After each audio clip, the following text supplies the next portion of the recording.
à la mesure sans mesure de ton immensité, tu nous manques, Seigneur. Le pauvre seul peut t'accueillir, le cœur brûlé d'attention, les yeux tournés vers ta lumière.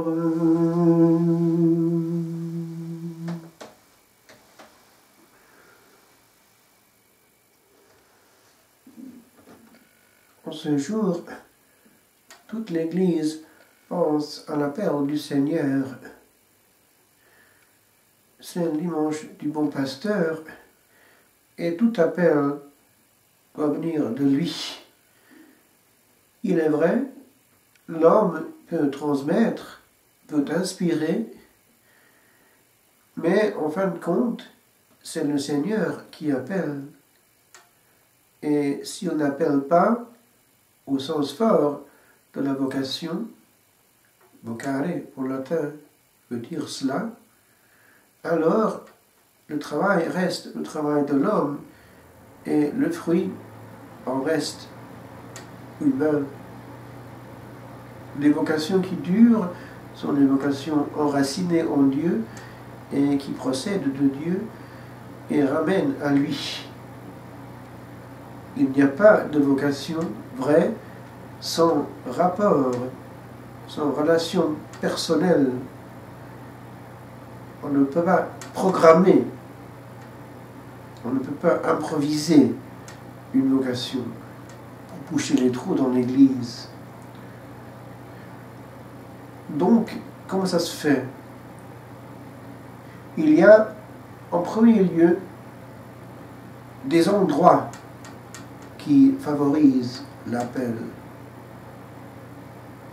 Un jour, en Pologne, sous le régime communiste, il y avait le fils d'un grand officier de ce régime, donc athée, qui, pour éviter la pluie, a pris refuge dans une église ouverte.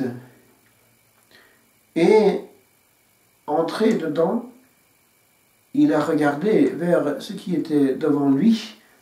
C'était l'ostensoir et l'agneau immolé. Et il a entendu dans son cœur, mais d'une manière objective, cette parole: j'existe et tu seras mon prêtre. Il est allé voir l'évêque du lieu avec son histoire, et l'évêque, qui connaissait la situation de la famille, ne l'a pas encouragé du tout. La base manquait. La formation était absente. Donc, il a dû réfléchir. Il est retourné à cette même église et de nouveau, il a senti la présence et l'attrait et l'appel quasi irrésistible. Il est tourné donc, il est allé voir l'évêque et il a insisté: non, il faut que je sois prêtre. Et l'évêque a vu son insistance et finalement l'a encouragé, et après sa formation au séminaire, l'a ordonné. Et ce même jeune homme est devenu un saint prêtre en Pologne, un grand prédicateur qui a pu transmettre cet amour personnel vers le Seigneur aux autres jeunes. Donc, il y a les endroits qui favorisent une église tranquille, priante, une église où Dieu règne, favorise énormément. Car Dieu trouve son espace et sans obstacle, même sans intermédiaire, arrive à appeler. Je me souviens, quand j'étais étudiant, dans les années 70, il y avait dans l'église, dans la paroisse où on était étudiant, sur l'autel, inscrit au devant-autel, cette parole en latin: Magister ad est, et vocat te. Le Maître est là et il t'appelle.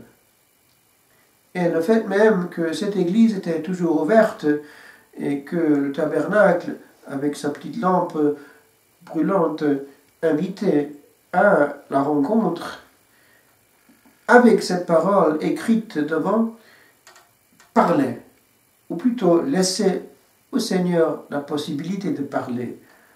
Et lui, étant roi, régnait. Mais il y a aussi des paroles transmises, prêchées, qui favorisent la vocation divine.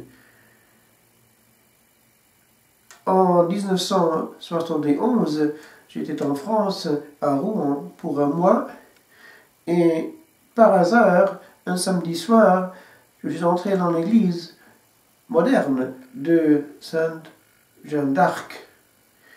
Et le prêtre a commencé son homélie avec cette phrase: suivez-moi dans les endroits, suivez-moi sur ces routes, le N2 qui va jusqu'à l'Aigle, et passez par ces coins-là, et à la fin vous trouverez un monastère, la Trappe. Alors, étant là, il a fait donc sa retraite, et pendant un quart d'heure, son homélie consistait à rendre compte de son expérience dans le silence absolu de la Trappe, le bien que cela a fait à son âme, et aussi l'impression qu'a faite la vie des moines qu'en détail il a décrite. Et à 17 ans, entendre cette homélie, quand même, ça a son effet. Et après un certain temps, j'ai demandé à faire une retraite dans une trappe près de chez nous, sur une île. Et après, j'ai fait une autre retraite, passer les vacances à la Trappe, même en France. Et les effets suivent. La parole prêchée bien, clairement, au nom du Seigneur, avec aussi la joie de la personnalité du prédicateur et son amour, alors cela n'est pas sans effet. Et donc il faut oser appeler, oser dire les choses au nom du Seigneur. Et je me souviens une fois, à Sant'Antimo, qui était une communauté française en Italie, où j'étais ordonné, c'était un jour un jeune homme qui faisait sa retraite de préparation pour le mariage. Et il a dit cela en quittant sa retraite. Il a dit: on y a tous pensé, c'est-à-dire au sacerdoce, mais il n'y avait personne qui nous ait appelés. Et donc, la question se pose de cette manière. Parfois, les vocations sont embryoniquement présentes dans les familles bonnes, chrétiennes, mais l'appel n'est pas transmis. Personne n'en parle. Ce n'est pas mis sur l'horizon. L'immédiat, c'est la carrière. Et aujourd'hui, l'immédiat sont les rapports humains, l'amour. Il faut se rendre compte que parfois, l'amour déçoit, alors que l'amour du Seigneur est immuable, solide et ne déçoit jamais. Il y a aussi les paroles écrites. Je me souviens, à 13 ans, c'était en étudiant l'histoire du Moyen-Âge. Un soir, je trouvais dans notre livre d'histoire la conversion de Saint François d'Assise. Et le livre a cité le verset de l'Écriture sainte qui a parlé à ce jeune homme: si tu veux être parfait, va, vends tout ce que tu as, donne aux pauvres, eh bien, suis-moi.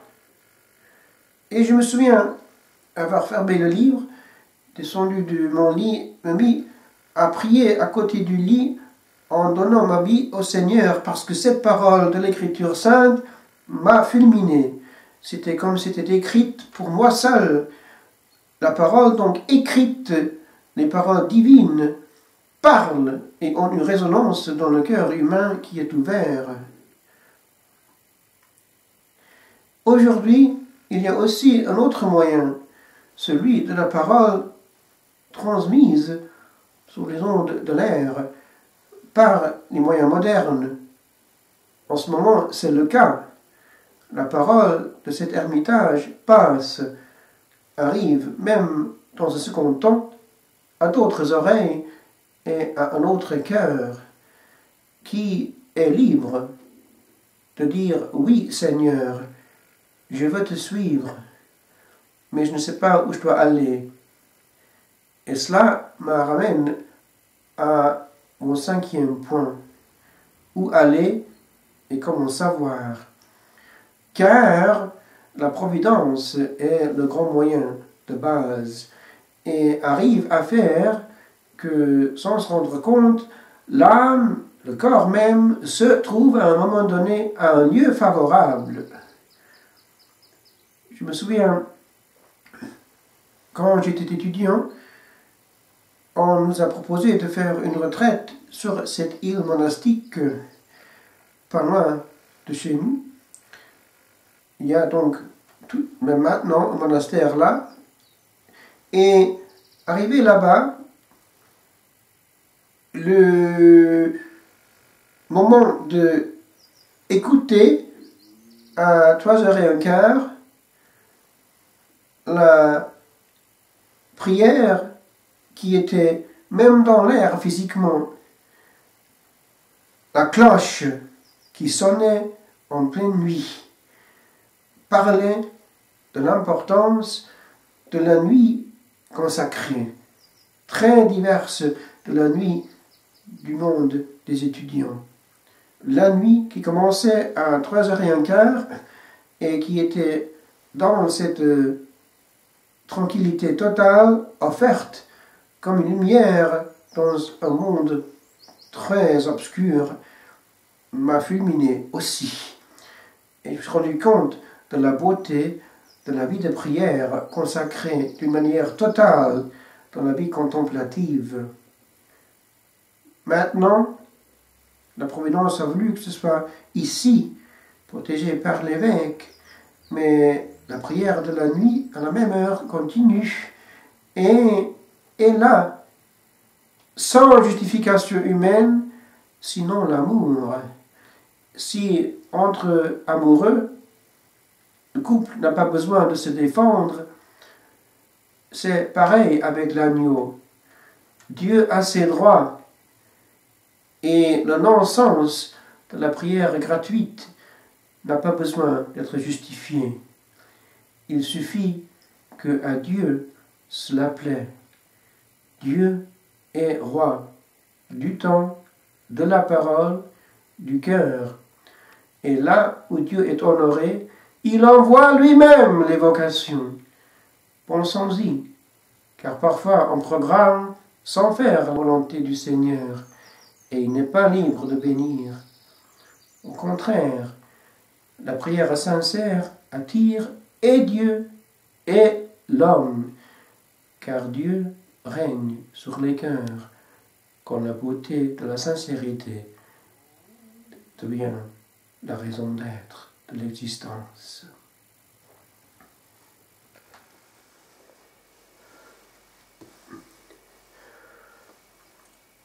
Par lui, avec lui, en lui, à toi, Dieu le Père Tout-Puissant, de l'unité du Saint-Esprit, tout honneur et toute gloire, pour les siècles des siècles. Amen.